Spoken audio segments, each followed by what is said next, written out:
Ya sangat baik sekali untuk vaksinasi tahap kedua, karena tahap pertama itu juga dilaksanakan di sini, dan untuk selanjutnya tahap kedua di sini sangat terbantu sekali dalam dunia untuk persyaratan pekerjaan juga, untuk persyaratan pembuatan surat-surat dan yang lain sebagainya.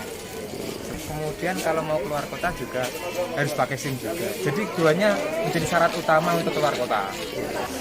Saya sendiri sih pribadi semoga lebih mengedepankan yang namanya kesehatan untuk masyarakat yang lebih baik.